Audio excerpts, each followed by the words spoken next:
How was up, y'all? I was popping this video. About to react to this video by JCS Criminal Psychology. This is what pretending to be crazy looks like. Hey, this video looks wild. It's an hour long, so obviously I'm not gonna watch the whole thing.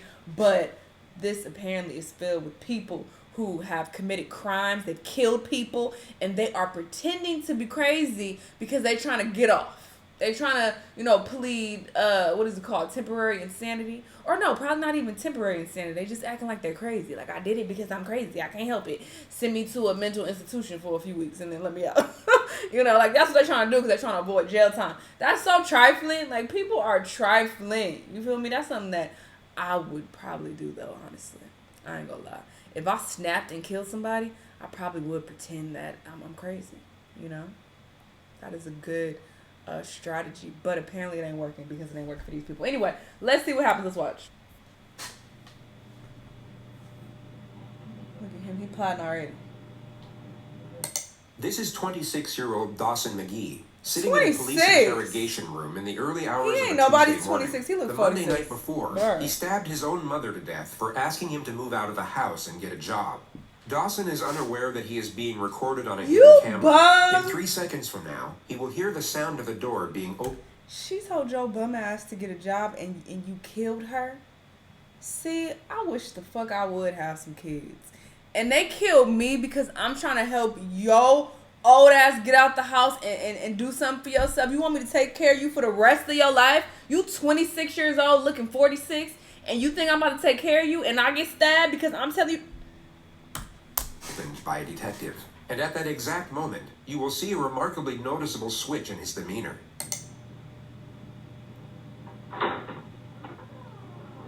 Oh, here's the acting. You wasn't doing that before. I want to talk to you about. Oh, he acting slow. I want to talk to you about what happened to your mom. What happened to my mom? What Oh, your acting is terrible. People call me and said something happened at home.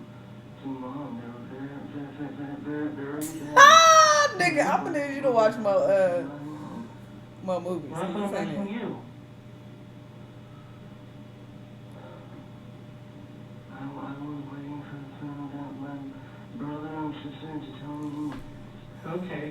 I know you fucking lying. Was your sister home this weekend? I'm supposed to have an attorney? If you want one, am I supposed to have one? I should request an attorney. Well, that's up to you if you like one. But we'd like to talk to you. I suppose that you're supposed to have an attorney. If you that crazy and aloof and slow and what's happening, you ain't thinking about no goddamn attorney. So you already done fucked up and your mannerisms are off. They don't even look authentic.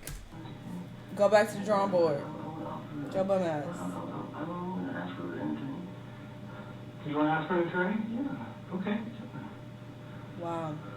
This is so funny. It would come as no surprise that a judge deemed him fit to stand trial. A jury then found him legally sane, and he was sentenced to life in prison for the murder of his mother. All of which was in spite of a continuous charade of mental illness similar to the one you see here. Dawson clearly believed that his passage through the legal system would somehow be easier if he were presumed insane. Which is a naive, yet somewhat common misconception that many suspects make when facing serious charges. They have this notion that a plea of insanity would either lower the severity of their punishment or liberate them from it altogether. That instead of being sent to prison, they would simply be released back into society, perhaps with a free psychotherapeutic program to attend on the weekends.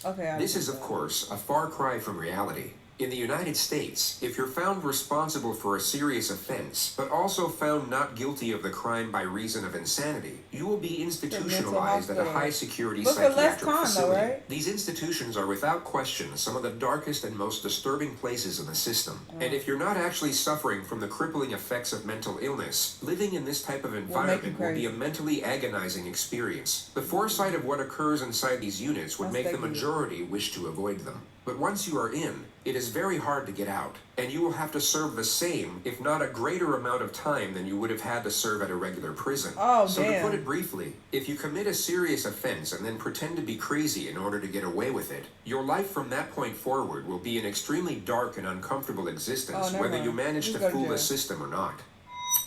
But his bum ass, he didn't want to work, but now you about to go to jail and you about to work for free pretty much, getting paid basically nothing. So you should have just stayed free and got you a job at Walmart, McDonald's, or something. there is one benefit, which is the elimination of capital punishment. The United States cannot execute someone deemed insane during the time of their offense, which is the only conceivable reason a defendant would cling to this narrative even after knowing what lies ahead should it succeed.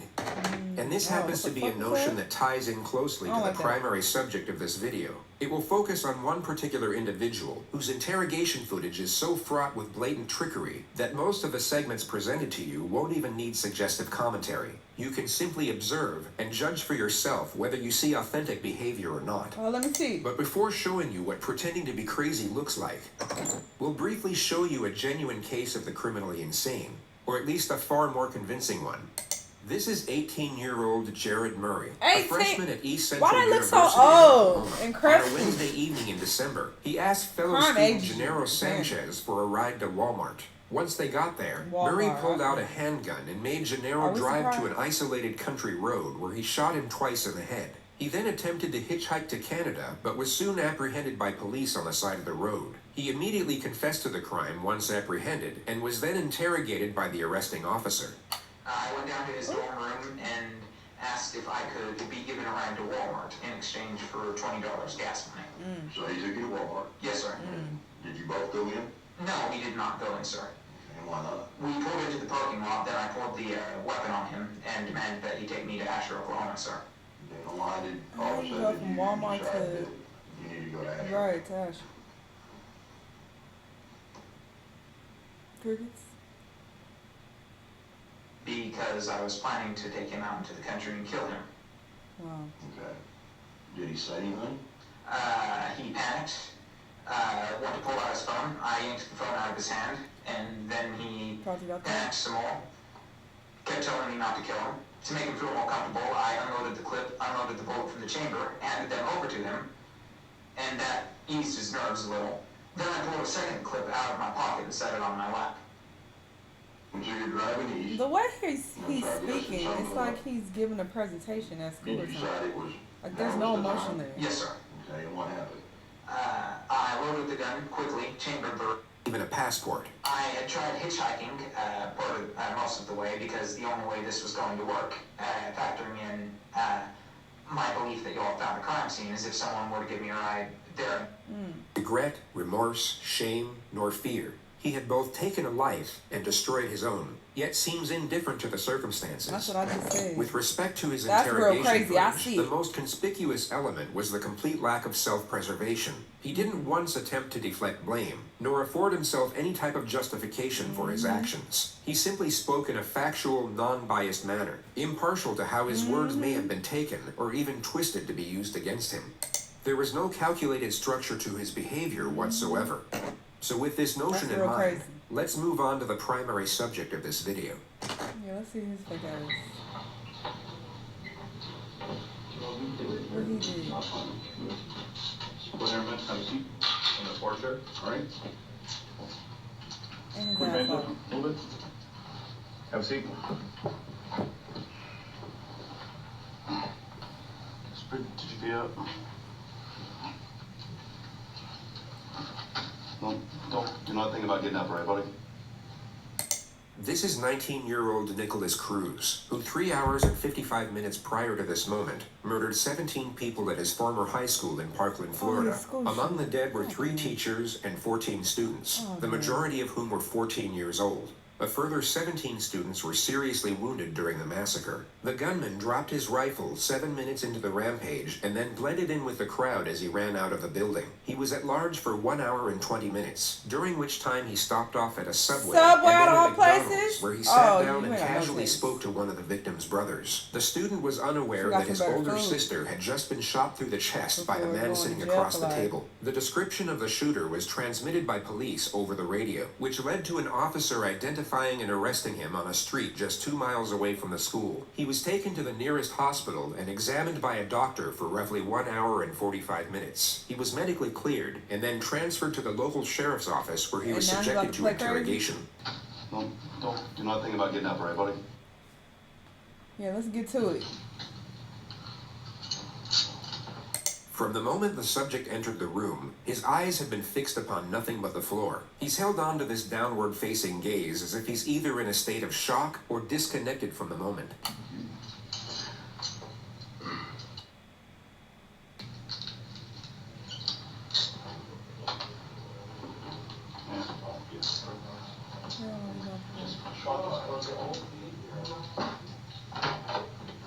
At the exact moment the door shuts, he lifts up his head to observe his surroundings. His behavior completely shifts once he believes no one is watching. If we look at his demeanor a moment earlier, we can see the contrast. He went from being detached to alert. His behavior changed as the environment changed, which is a recurring theme throughout this interrogation. It shows us that his mind isn't wandering off during these moments of apparent disconnection. He is in fact fully present and very aware of what's going on around him. As he looks up, his eyes immediately lock onto the camera. He now knows he is still being watched, and his following gestures will resemble that of someone with suicidal tendencies. Then you want to look back down. Oh my god, you fake as fuck, bot. Ah, no the fuck he did not.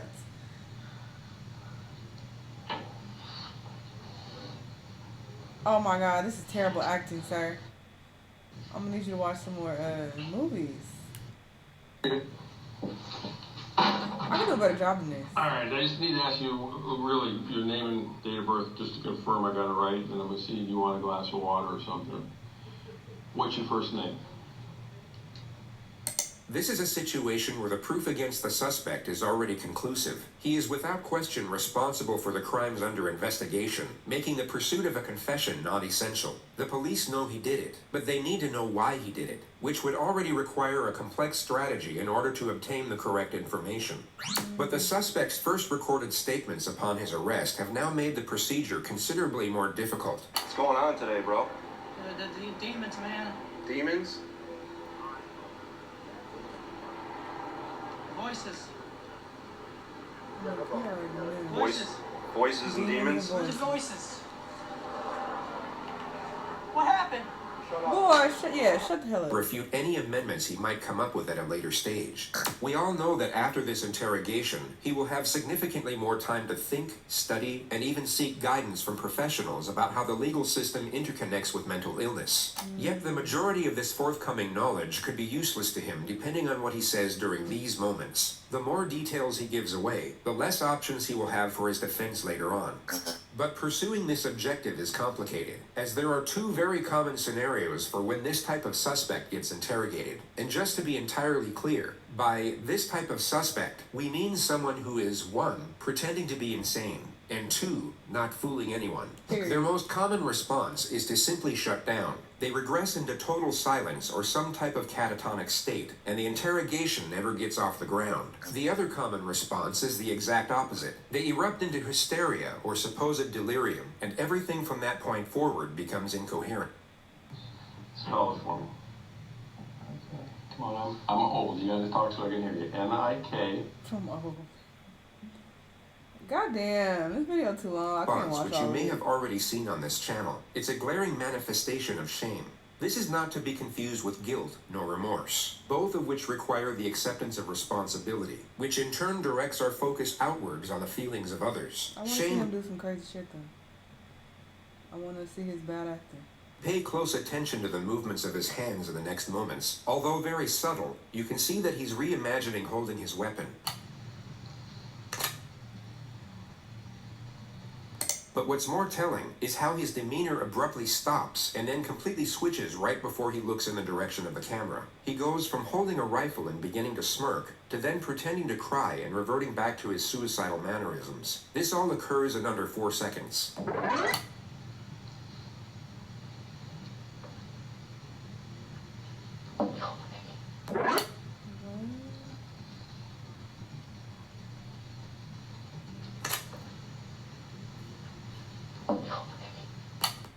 So much as a scratch. It's the frequency of these little charades that makes their deception so transparent.